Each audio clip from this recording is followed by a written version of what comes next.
Colleagues, I come to you today to talk about an issue which significantly affects each and every one of us in this chamber, some sooner than others. And the issue is term limits.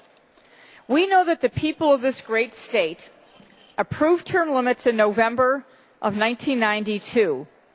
And though I would certainly not want to act against the clear will of the people, in the last 18 years, Michigan has become a very different beast. And the restraints that term limits have placed on this body and the leadership of this body cannot be ignored. There are a couple of proposals that are floating about the Capitol at this time.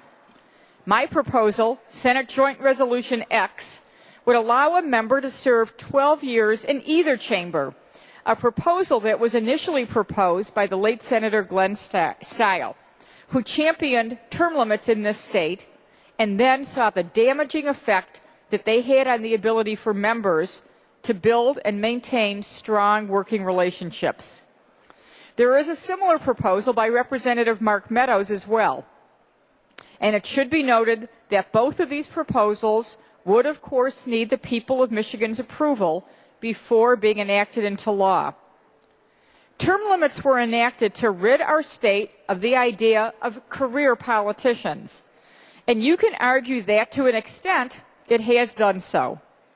When we think about the legislature before the era of term limits, we often think about the long leadership tenures that each chamber saw and believe that the power of the Michigan legislature was concentrated in the hands of a few individuals. However, Mr. President, it's very chit-chatty in here. The Senate is on the order of statements, and I'd urge members to take their conversations off the floor so that those seeking recognition can be heard. Senator, please proceed. Thank you, Mr. President. However, in his book, Term Limits and the Dismantling of State Legislative Professionalism, author Thad Cousar examined the average leadership tenures in Michigan from 1974 to 1998, both before and after term limits were enacted. He found that before term limits, the average leadership tenure in the Michigan legislature was only 3.7 years compared to 2.7 years it is currently. Though the length of leadership tenures has not changed significantly, we cannot disagree that the relationships between majority and minority and the House and the Senate has. This is not an indictment of the current leadership in either chamber, but simply a necessity when lawmakers have such little time in Lansing to accomplish their ambitious goals. Additionally, I have also sponsored Senate Joint Resolution G, which would limit a lawmaker's ability to chair a committee to 4 years, with the belief that this could ease any tensions that arise when ideological or personal beliefs clash between committee members and ideally provide for a better committee framework that fosters cooperation and a greater understanding about the issues with all members of the chamber.